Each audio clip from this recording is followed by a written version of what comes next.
예수 믿으면 누리는 혜택이 참 많습니다. 육신의 생명이 끝나면 천국에 가게 되고요. 이 땅에서는 성령의 도움을 받으면서 살게 됩니다. 성령을 가리켜서 우리가 보혜사라고 말하지요. 보혜사는 헬퍼의 뜻이 있습니다. 우리를 돕는 영입니다. 그래서 성령께서 예수 믿는 사람들을 보호하고 변호하고 중재하고 위로하는 역할을 매 순간순간 하십니다. 성령은 처음부터 끝까지 예수 믿는 사람들을, 성도들을 돕는 역할을 하세요. 그래서 예수 믿으면 누구나가 이러한 혜택을 누립니다. 저와 여러분들이 성령의 인도함 받는 이 놀라운 혜택을 다 누리실 수 있기를 바랍니다. 오늘은 성령이 오셔서 하시는 일이 무엇인지 살펴보려고 합니다. 예수님이 요한복음 16장을 통해서 성령께서 어떻게 도와주시는지 자세하게 설명하고 있어요. 성령은 신비로운 영인데, 그래서 사람의 지혜로 깨닫는 것이 쉽지 않지만 성령께서 이 시간 은혜를 주셔서 신령한 지혜로 하나님의 음성을 듣고 주님의 말씀을 깨닫는 시간 될 수 있기를 바랍니다. 첫째로 성령은 진리 가운데로 인도하신다 했습니다. 13절을 보십시오. 그러나 진리의 성령이 오시면, 이제 오셨잖아요. 그가 너희를 모든 진리 가운데로 인도하시리니. 여러분, 여기서 진리는 누구를 말하는 걸까요? 예수님을 말합니다. 요한복음 14장 6절에 내가 곧 길이요 진리요 생명이니. 성령께서 오시면 제자들을 예수님께로 인도한다는 거예요. 성령이 오시면 예수님이 어떤 분인지 제자들이 깨닫도록 도와주신다 하는 말씀입니다.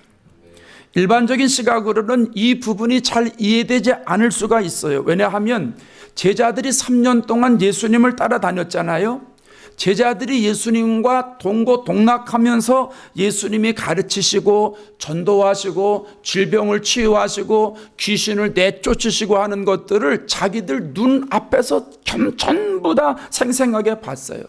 현장 체험을 한 거예요. 한두 번 한 것도 아니에요. 날이면 날마다 그들이 현장을 체험을 했어요. 그러니 예수님이 누군지 모를 리가 없잖아요. 다 알 수 있어요. 그런데 성령이 오시면 제자들을 예수님께로 인도한다는 거예요. 예수님이 누군지 알게 한다는 거예요. 그래서 좀처럼 우리가 이해하기 쉽지 않다는 얘기입니다. 마태복음 16장에 보면 예수님이 베드로에게 말하잖아요. 넌 날 누구라고 그러냐? 그러니까 베드로가 근사한 대답을 해요. 주는 그리스도시요 살아계신 하나님의 아들이십니다. 예수님 마음에 쏙 드는 대답을 하는 거예요. 그리스도다 하는 말이 뭐예요? 메시아다, 구원자다, 기름 부음 받은 사람이다, 이런 뜻이잖아요. 예수님은 하나님의 아들로 오셔서 우리를 구원하실 구원자입니다, 메시아입니다, 이렇게 고백한 거예요. 근데 예수님이 베드로 대답을 들으시더니 극찬하시잖아요. 넌 복이 있다. 이거 알게 하니까 사람이 아니고 하나님이다. 그러면서 너는 내가 이 반석 위에다 내 교회를 세울 건데 죽음의 세력이 그것을 이기지 못할 것이다. 이 어마어마한 얘기입니다. 베드로와 같은 믿음을 가진 사람들 위에 하나님의 교회를 세우시겠다, 이런 말씀이거든요. 그러니까 베드로가 예수님 누군지 깨달은 것 같다, 이런 생각을 하게 됩니다. 그런데 마태복음 26장에 가면 또 달라요. 예수님이 붙잡히시기 전에 제자들에게 말씀하시잖아요. 오늘 밤에 너희가 나 다 버릴 거야. 그 베드로가 주님 무슨 말씀이에요? 모두 다 주를 버릴지라도 나는 결코 버리지 않을 겁니다. 그러니까 예수님이 다시 한번 또 경종 올려주시면서 아니야, 오늘 밤에 닭이 3번 울기 전에 너 나 부인할 거야. 베드로가 뭐라고 그래요? 내가요 죽을지언정, 나 죽는 한이 있어도요 주님 부인하지 않을 거예요. 결국 어떻게 됩니까? 주님 부인하잖아요. 나는 그 사람 알지 못합니다. 부인합니다. 또 저주까지 하고 맹세까지 하면서 예수님 부인합니다. 베드로가 제자들이 예수님을 그렇게 따라다니면서 함께 있었지만은 예수님이 어떤 분인지 제대로 알지 못하고 있는 거예요. 그러니까 자기들 생각으로 예수님은 이런 분이다, 이런 분이다, 이렇게 정의하고 있는 거예요. 그러니까 결국에 예수님이 붙잡히니까 전부 다 도망가잖아요. 다 뿔뿔이 흩어지는 거예요. 요한복음 21장에 가면 거기 7 제자가 나와요. 베드로, 도마, 바돌로메, 또 세베대 두 아들 야고보와 요한, 또 다른 2 제자, 이렇게 7명이 말이죠, 자기 고향으로 내려가요. 베드로가 고기 잡으러 가겠다고 그러니까 이 사람들도 같이 다 따라가지 않습니까? 또 다른 2 제자는 낙심해가지고 엠마오로 내려갑니다. 자, 제자들이 지금 이런 신앙을 가지고 있어요. 그러니까 이걸 예수님이 아시고 성령이 오시면 예수님이 어떤 분인지를 깨닫게 하신다는 거예요. 예수님이 기적을 일으키시고 이적을 일으키시는 수준의 분이 아니라 예수님이 구원자다, 예수님이 이 땅을 구원하실 메시아라 하고 하는 이 진리를 알도록 성령께서 인도하신다는 얘기예요. 요한복음 14장 26절에 가면 보혜사, 성령이잖아요. 아버지께서 이제 그 성령을 보내주실 건데 그가 너에게 모든 걸 가르치고 내가 너에게 말한 모든 걸 생각나게 하실 것이라고 그래요. 그러니까 성령이 오셔가지고 제자들에게 그대로 역사하잖아요. 제자들에게 예수님이 구세주라는 것을 생각나게 해주시는 거예요. 성령이 오니까 제자들이 맞아, 예수님이 그분이 3년 동안 공생에 사실 때 우리들에게 이 말씀하셨는데 이게 이렇게 연결되는구나. 또 제자들이 전도할 때 무슨 말을 해야 될지 모르는데 주님이 할 말을 가르쳐 주시는 거예요. 그러니까 베드로가, 요한이 나가서 담대하게 하나님 말씀을 전하지 않습니까? 이게 다 누가 하신 일이에요? 성령이 하시는 일이에요. 성령이 제자들을 그렇게 만든다는 거예요. 성령이 오늘 우리들을 그렇게 인도하신다는 거예요. 이 놀라운 역사를 여러분 경험하시기 바랍니다. 여러분 보세요. 제자들이 성령이 오시고 나니까 누군지 깨닫잖아요. 사도행전에 나오는 베드로의 설교를 보세요. 엄청난 설교를 합니다. 여러분이 무법자의 손을 빌려서 예수님을 십자가에 박아 죽였는데 하나님이 살리셨어요. 이 일에 우리가 증인합니다. 여러분이 십자가에 못 박은 예수님이 주님이요 그리스도입니다. 여러분 회개하세요. 베드로가 그러는 설교 아니에요? 회개하라는 거예요.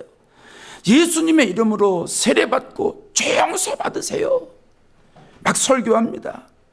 예수님을 부인하고 예수님을 저주하고 실망해서 고향으로 돌아갔던 베드로가 성령을 받고 나서 어마어마한 설교를 하고 있잖아요. 어떻게 이런 일이 일어날 수 있어요? 이게 베드로의 실력이에요? 베드로의 능력이에요? 베드로의 입담이에요? 아니요. 성령이 오셔서 예수님이 구세주라는 사실을 베드로에게 깨닫게 주셨어요. 성령이 오셔서 예수님이 하나님의 아들이신 것을 깨닫게 하셨다는 거예요.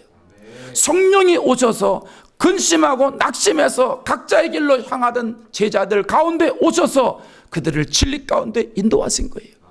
성령이 오시면 이런 일을 하신다는 거예요. 오늘 우리의 인생에도 성령의 인도하심이 절대적으로 필요하잖아요. 사람들은 다 양과 같다고 그랬어요. 각자 자기의 길로 가는 거예요. 양이 한 치 앞을 못 봐요. 예? 양이 자기가 가야 할 길을 몰라요. 안 보이는 거예요. 우리가 꼭 그렇잖아요. 우리가 미래를 어떻게 알아요?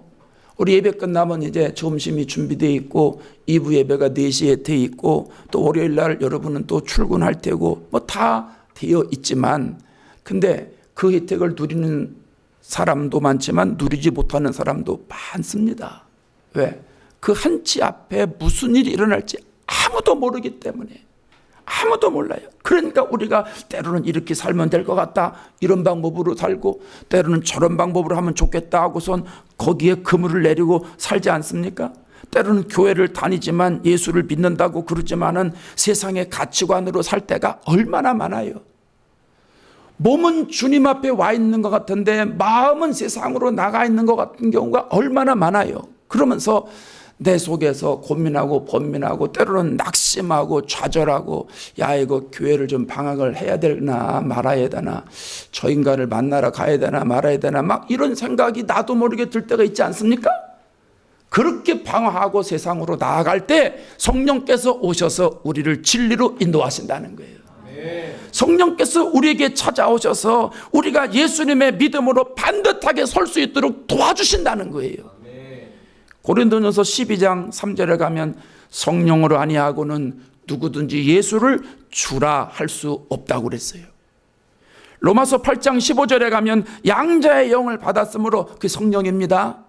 양자의 영을 받았으므로 우리가 아바 아버지라 부르짖느니라고 그랬어요. 여러분이 예수님 부를 때 주여 주님 고백이 돼요? 되세요? 여러분이 하나님을 부를 때 하나님 아버지, 하나님 아버지, 하나님 형님 이렇게 안 되고 하나님 아버지, 여러분 이게 됩니까? 되지요. 성령께서 여러분을 진리로 인도하신 거예요. 여러분 입에서 주님이라는 소리가 나오는 게 무슨 연습해서 되는 게 아니에요. 주님, 주님, 주님, 주님. 내가 연습해가지고 오늘 주님 불러야지. 그래서 되는 게 아니에요. 이웃집 아저씨 아무리 훌륭해도 연습해가지고 이웃집 아저씨한테 주님 그게 됩니까? 빨리 정신병원에 가야지. 이게 안 되는 거예요. 아버지라고 부르는 것이 계속 반복하고 듣고 해가지고 하나님 아버지, 하나님 아버지, 하나님 아버지, 하나님 아버지, 하나님 아버지 근사하게 한번 해봐야지. 하나님 아버지, 하나님 아버지. 이래서 이게 되느냐 하는 거예요. 이게 안 되는 겁니다. 성령께서 인도하셔야만 되는 거예요. 우리는 예수님이 진리라는 사실을 몰라요. 하나님이 천지를 창조하신 거룩한 창조자라는 것을 몰라요. 그러나 성령이 오셔서 알려주셨기 때문에 우리가 주님, 하나님 아버지 이렇게 부를 수 있게 된다는 말씀입니다. 아멘. 여러분 예수님을 어떤 분으로 생각하십니까? 기사와 이적을 베푸는 분으로 생각하십니까? 질병을 치료하시고 귀신을 내쫓는 분으로 여겨지십니까? 예, 맞습니다. 예수님은 하나님이시기 때문에 능력과 권세가 있으셔서 기사와 이적을 베푸시는 분이에요. 질병을 치료하시고 귀신을 내쫓는 분이에요. 그러나 이보다 더 중요한 것은 예수님의 하나님의 아들이라는 거예요. 예수님이 우리를 죄에서 구원할 구세주라는 거예요. 성령께서 이것을 깨닫게 주신다는 거예요. 성령께서 오셔서 우리들에게 이 마음을 심어 주신다는 거예요. 오늘 예배드리는 저와 여러분 성령의 인도를 받으시기 바랍니다. 성령께서 예수님의 구세주라는 사실을 알게 하실 때요, 그걸 그냥 그대로 받아들이세요. 진짜 그럴까? 속는 거 아니야? 나 또 이상하게 너무 광신자 되는 거 아니야? 여러분 이런 생각 다 내려놓으시고요. 성령은 인격적이시기 때문에 우리를 그렇게 미친 사람으로 안 만들어요. 세상에 미쳐서 가는 사람들을 정상적으로 만드는 사람이 성령이세요. 그러니까 성령께서 예수님이 구세주라고 하는 사실을 나에게 알게 하실 때 여러분이 그냥 그대로 받아들이세요. 성령의 인도를 받아야 신앙생활 잘할 수 있는 거예요. 성령의 인도를 받아야 자기를 부인하고 자기 십자가를 지고 주님을 따라갈 수 있는 거예요. 성령이 인도하는 대로 순종해서 나아갈 때 무슨 일을 만나든지 만사 형통하게 되는 축복이 임하는 줄로 믿습니다. 찬송가에도 있잖아요. 무슨 일을 만나든지 만사 형통하리라. 무슨 일을 만나든지 만사 형통하리라. 성령의 인도를 받으셔서 예수님을 구세주로 고백하시고 예수님의 이름으로 승리하시는 건사한 삶을 살아가게 되시기를 주의 이름으로 축복합니다. 아멘. 둘째로 성령께서 오셔서 장래일을 알려주신다고 그랬지요. 13절 보세요. 그가 스스로 말하지 않고 오직 들은 것을 말하며, 따라합시다. 장래일을 너에게 알리시리라. 장래일은 앞으로 다가오는 일을 말하지요. 흔히 우리가 그걸 줄여서 예언이다 이렇게 말합니다. 요엘서 2장 28절에 가면 성령이 오시면, 사도행전 2장에도 나와요. 자녀들은 예언할 것이요 젊은이는 환상을 보고 늙은이는 꿈을 꿀 것이다 이랬는데, 성령이 오시면 다가오는 일들을 다 예언하게 된다는 거예요. 여기서 우리가 짚고 넘어가야 할 부분이 있어요. 성경에 나오는 예언은 세상에서 말하는 예언과 전혀 다르다는 거예요.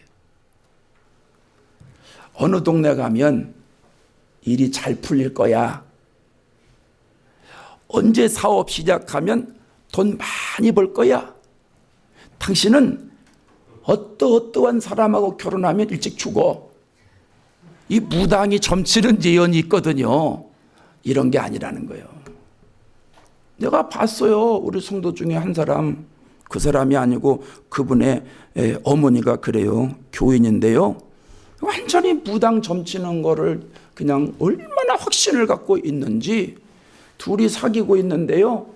둘 다 너무너무 권사한 친구들의 믿음이 너무너무 좋아요. 근데 그 어머니가 반대요. 왜요? 어느 권사님 기도를 들어보니까 그 권사님이 예언했대요. 당신 아들 그 여자하고 결혼하면 일찍 죽는다는 거예요. 그게 무당이지요. 여러분 그게 난 그거 아니라고, 권사님 그거 아니라고 그래도 뭐 권사님이 그 다른 권사님이 무당 예언한 그 말을 얼마나 하나님 말씀처럼 신뢰하고 믿고 있는지 너무 답답한 거예요. 너무 답답해. 근데 여러분 교회 다니면서도 예언 그러면은요, 이런 무당 기질의 예언들을 얼마나 신봉하는지 몰라요. 그리고 그거는요 절대권이 있어요. 얼마나 잘 믿는지 몰라요. 교인들이요. 이게 예수 안 믿는 사람들 얘기가 아니요. 성경의 예언은 하나님의 역사관을 말하는 거예요. 중요한 얘기입니다. 성경에서 말하는 예언은 이렇게 하면 잘 될 거야, 이렇게 하면 안 될 거야, 이런 무당 기질의 예언이 아니에요. 하나님의 역사관, 장차 미래의 하나님의 역사가 이렇게 펼쳐질 것이다. 하나님의 뜻대로 모든 게 진행될 것이다. 이게 예언이에요. 이게 성경에서 말하는 예언이에요. 그러니까 장차 일, 이 예언은 예수님과 관련되어 있는 것을 말하는 거예요. 예수님을 통해서 성취될 일들을 말하는 것이 성경에서 말하는 예언이요 장차될 일인 줄로 믿습니다. 네. 여러분 꼭 기억하세요. 꼭 기억하세요. 구약시대 대표적인 예언이 이사야 53장이잖아요. 그는 멸시를 받아 사람들에게 버림을 받았으며, 그가 누구예요? 예수님. 예수님 멸시를 받아서 버림받아서 십자가에 달려 돌아가셨잖아요. 그의 찔림은 우리의 허물 때문이요, 그의 상함은 우리의 죄악 때문이라. 예수님은 흠과 티가 없는 깨끗한 분이, 죄가 없는 분인데 우리 때문에, 우리의 죄와 허물 때문에 십자가에 달려 돌아가실 것이다, 이렇게 예언하는 거예요. 여호와께서 우리 모두의 죄악을 그에게 담당시키셨도다. 구약의 예언은 예수님이 메시아로 오실 것이다. 이게 예언이에요. 신약시대 예언은 예수님의 십자가 죽음과 부활이에요. 예수님이 공생에 사시면서 많이 얘기하셨잖아요. 아주 공생이 시작하면서 요한복음 2장에 성전 정화 작업하시면서 46년 동안 지었던 이 성전을 헐어버리라고 그래요. 내가 사흘 뒤에 일으키리라 그러죠. 그게 예수님이 성전된 자기 육체를 가리켜서 말씀하신 거 아니에요. 3월 뒤에 나 부활할 거다. 이게 예언이에요. 마태복음 16장에서는 예수님이 장로들과 대제사장 서기관들에게 많은 고난을 받고 죽을 것이다. 그리고 사흘 만에 살아날 것이다. 또 누가복음에도 보면 24장에 인자가 죄인의 손에 넘겨져서 십자가에 못 박히고 3일 만에 다시 살아날 것이다. 이 전부 신약시대의 예언이에요. 그대로 다 됐어요. 사도행전에서 예언은 앞으로 예수님을 통해서 성취될 일들을 말합니다. 그래서 주의 이름을 부르는 자는 구원을 얻을 것이다. 예수 믿어야 구원받는다. 이게 예언이에요. 주 예수를 믿어라. 그리하면 너와 네 집이 구원을 얻을 것이다. 모든 것은 예수님을 통해서 이루어질 것이다. 이걸 말하는 것이 예언이라는 거예요. 요한계시록의 예언은 예수님이 재림하실 거라는 거예요. 어린 양의 피로 깨끗하게 씻은 사람들만 천국에 가게 될 거라는 거예요. 환난 때에 믿음을 가진 사람이래야 하나님 보좌에 들어간다는 거예요. 그게 예언이에요. 하나님 앞에 가서 모든 천사와 장로들과 네 생물들이 하나님 앞에 찬양한다는 거예요. 요한계시록 7장 12절에 가면 찬송과 영광과 지혜와 감사와 존귀와 영광과 심이 우리 하나님께 세세토록 있을 것이다. 찬양합니다. 이 땅에서 복음을 가지고 환난 날에도 복음을 팔아먹지 않고 복음을 지키고 믿음을 지키고 하나님 나라에 가는 모든 사람들은 영원토록 하나님 보좌 앞에서 하나님을 찬양할 것이다. 이게 요한계시록의 예언이에요. 여러분 성령이 오시면 이런 모든 일들을 알려주신다는 거예요. 그게 장래의 일이고 예언이에요. 예수님을 통해서 성취될 일들이 다 이루어진다는 거예요. 그게 장래에 될 일이고 예언이란 말이에요. 요한복음 16장 8절에서는 세 가지 얘기하지요. 세 가지. 그가 와서 죄에 대하여, 의에 대하여, 심판에 대하여 세상을 책망하시리라. 죄에 대하여 말씀하시는 것, 죄라 하면 9절에 가면 그들이 나를 믿지 아니하며 그랬어요. 여러분, 죄가 뭐예요? 하나님이 생각하실 때 가장 큰 죄는 뭐냐면요, 도둑질이 아니에요. 예수 믿지 않은 게 가장 큰 죄예요. 세상 사람들은 이거 모르잖아요. 그냥 선하게 살면 죄 안 졌다고 그래요. 근데 선하게 살아도 소용없어요. 예수 안 믿은 게 큰 죄라는 거예요. 근데 그걸 모르잖아요. 근데 성령이 오셔서 그거를 깨닫게 해주신다는 거예요. 성령이 오셔서 마음의 문을 열어서 들어오셔서 그걸 우리에게 알려주신다는 거예요. 그래서 우리가 신앙생활하면서 말씀을 듣고 성령의 음성을 기울이면, 아, 하나님이 나를 구원하시기 위해서 이 땅에 예수님 보내주셨구나. 예수님이 나를 위해서 십자가에 달려 돌아가셨구나. 3일 만에 부활하셨구나. 근데 내가 그분을 몰랐구나. 그분을 내가 박대했구나. 그분을 문전박대했구나. 내가 예수 믿을 기회가 많았었는데 그 진리를 깨닫지 못했구나. 내가 큰 죄를 저질렀구나. 이걸 알게 된다는 거예요.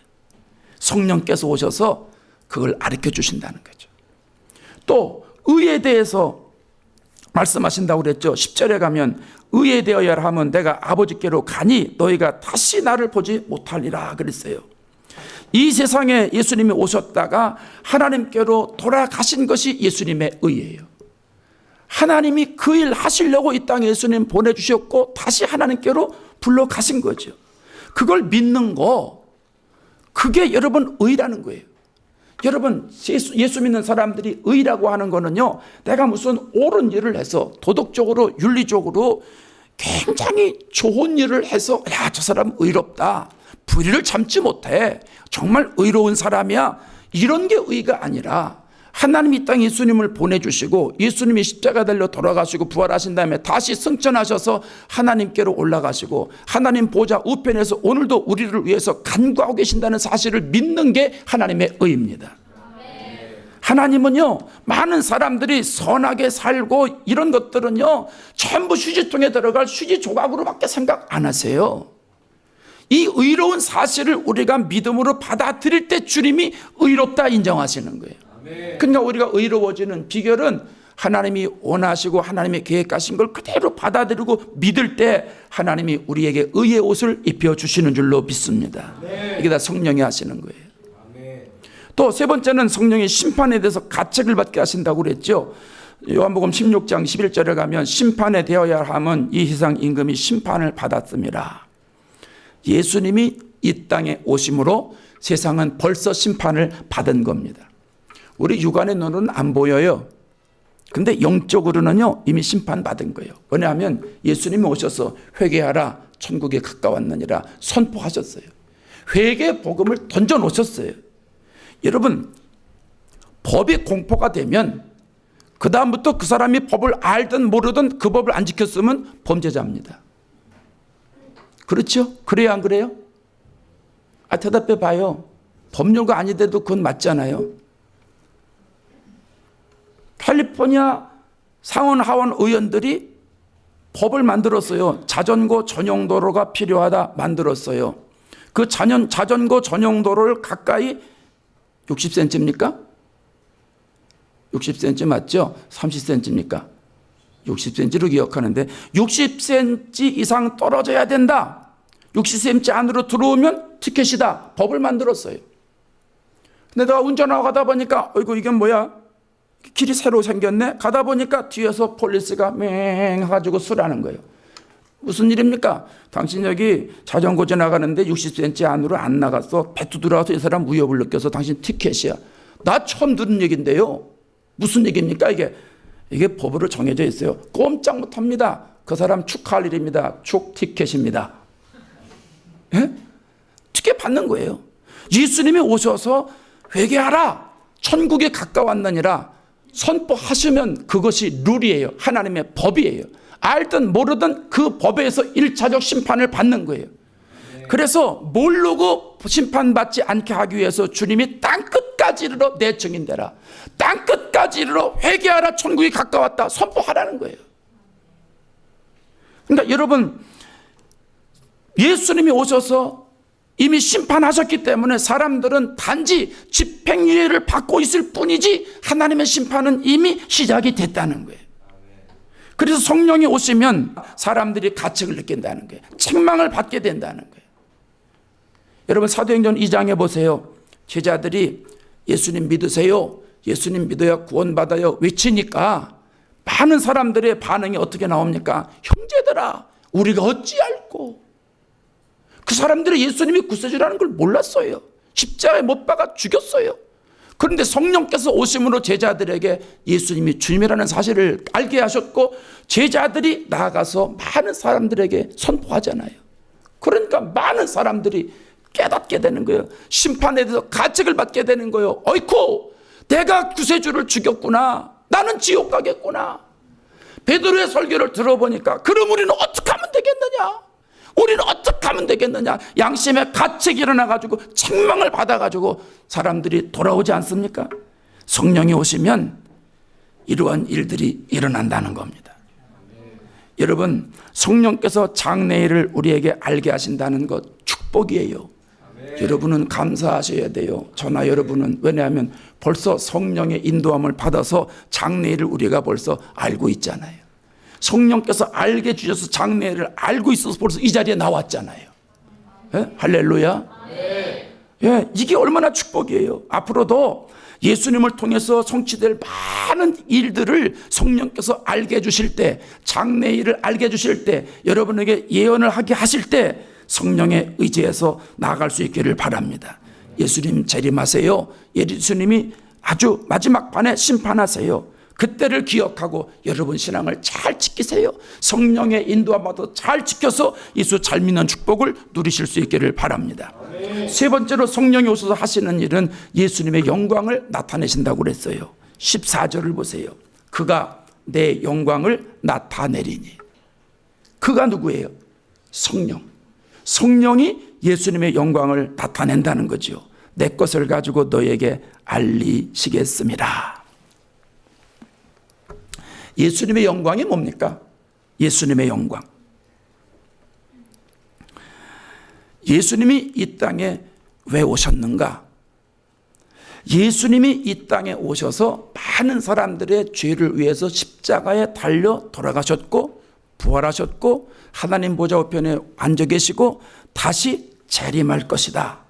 이거를 많은 사람들이 알고 깨닫게 되는 것이 주님의 영광입니다. 이게 복음이에요.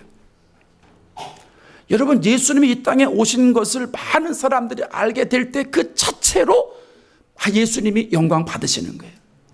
많은 사람들이 예수님이 이 땅에 오신 목적을 알고 그 목적대로 신앙생활을 하는 것이 주님께는 영광이 되는 거예요. 주님께 기쁨이 되는 거예요. 그래서 성령께서 이 땅에 오시면 예수님이 원하시는 것이 무엇인지 알게 해주세요. 그래서 우리가 어떻게 살아가야 할 것을 알게 해주시는 거예요. 그래서 믿음을 자꾸 크게 만들어 주시고 성령께서 앞으로 자꾸 하나님의 영광에서 끌어주시는 거예요.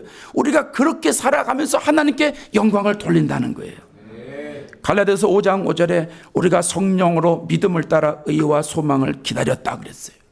우리가 성령의 인도함을 받아서 자꾸 믿음이 커지는 거예요. 성령이 우리에게 믿음을 자꾸 공급해 주시는 거예요. 그러니까 우리가 믿음이 커질수록 하나님이 기뻐 받으시는 거예요. 아멘. 여러분, 찬송가를 보면 페니 크로스비라고 하는 분이 지은 찬양이 참 많아요. 이분이 태어난 지 6개월 만에 소경이 돼서 시력을 잃었어요. 시력을 잃긴 했지만 아주 뛰어난 그런 달란트가 있어요. 특별한 재능을 가진 사람이에요. 근데 어두우니까, 눈을 못 보니까, 앞을 못 보니까, 세상을 못 보니까 뭘 할 수가 없잖아요. 그러니까 날마다 무기력해지는 거예요. 삶의 회의를 가지는 거예요. 나이가 들어갈수록 할 일이 없어지니까 자신을 자꾸 학대하는 기간이 많아지는 거죠. 그러다가 30세가 됐어요. 교회 나오게 됐는데 어느 날 뉴욕의 전도 집회에 참석을 해서 찬송가를 들었어요. 웬 말인가 날 위하여 주 돌아가셨나. 웬 말인가 날 위하여 주 돌아가셨나. 이 찬양을 듣는데 성령의 인도함을 받는 거예요. 이 찬송을 듣다가 이 찬양의 가사가 이 여인의 가슴을 때리기 시작하는 거예요. 웬 말인가 날 위하여 주 돌아가셨나. 아니 이게 사실인가? 예수님이 정말 나를 위해서 돌아가셨는가? 이게 막 와닿아지는 거예요. 깨달아지는 거예요. 전에는 안 믿어졌는데 이제는 믿어지는 거예요.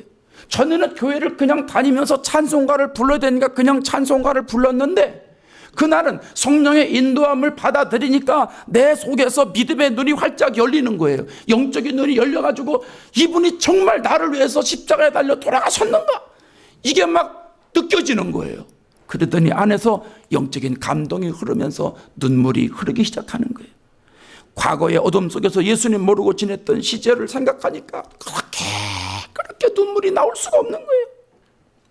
그리고 마지막 절을 듣는 순간에 이 몸밖에 바칠 것 없어 이 몸 드립니다 할 때 자기의 지나온 잘못된 모든 과거가 한꺼번에 녹아들이면서 주님 앞에 무릎을 팍 꿇습니다. 그 순간 깨달음이 있어요. 예수님이 나를 위해서 돌아가셨다면 내가 주님을 위해서 할 수 있는 일이 있지 않겠는가?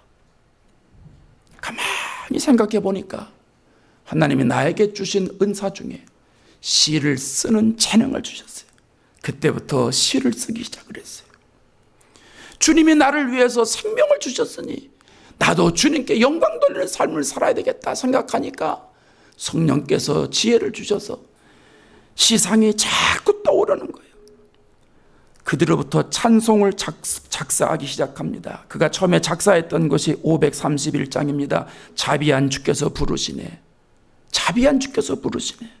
사랑의 햇빛을 왜 버리고 점점 더 멀리 가나. 지금 오라 지금 오라. 자비한 주께서 지금 곧 오라 하네. 이 찬양을 처음에 작사를 했어요.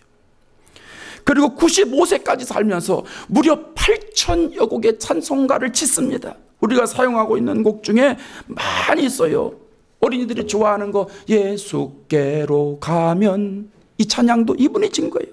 우리가 너무 좋아하는 거 나의 갈 길 다 가도록 예수 인도하시니, 나의 영원하신 기업, 이런 모든 찬양들이 다 이분이 지은 거예요. 사랑하는 여러분, 우리가 이 세상을 살아갈 때 저마다의 목표가 있어요. 그런데 그 목표가 우리의 삶의 방향을 잘못된 길로 인도할 때가 얼마나 많은지 모릅니다. 오늘 예수 믿는 사람들은 우리의 삶의 목표가 내 의가 되어서도 안 되고 내 야망이 되어서도 안 됩니다. 우리의 삶의 목적은 예수님의 영광을 위해서 두어야 합니다. 우리의 삶의 초점을 예수님께 맞춰야 됩니다. 나의 모든 걸 통해서 주님의 영광이 드러나도록 성령께서 도와주시는 거예요. 그래서 여러분, 이제부터는 여러분의 삶이 모두가 다 하나님께 영광 돌리는 삶이 되도록 여러분 믿음으로 초출발하시기 바랍니다. 공부를 왜 하게 하셨습니까? 하나님께 영광 돌리기 위해서. 이 일을 왜 하십니까? 하나님께 영광 돌리기 위해서. 돈을 왜 버십니까? 하나님께 영광 돌리기 위해서. 자녀들을 왜 양육하십니까? 하나님께 영광 돌리기 위해서. 우리의 삶의 모든 목적은 주께 영광 할렐루야, 하나님께 영광 할렐루야, 예수님께 영광 할렐루야, 이렇게 변화되어야 됩니다. 걱정하지 마십시오. 성령께서 우리를 그렇게 도와주신다는 사실입니다. 성령이 이 땅에 오셔서 우리들에게 하시는 일을 기억하실 수 있기를 바랍니다. 진리 가운데로 인도해 주실 것입니다. 예수를 잘 믿도록 성령께서 우리를 진리로 인도해 주실 것입니다. 뿐만 아니라 성령께서 우리를 장래일을 알게 하실 것입니다. 예언을 하게 하실 것입니다. 성령께서 하나님께 영광 돌리는 삶으로 우리를 인도하실 것입니다. 이 놀라운 축복의 삶을 날마다 누리며 살아가시기를 주의 이름으로 축원합니다.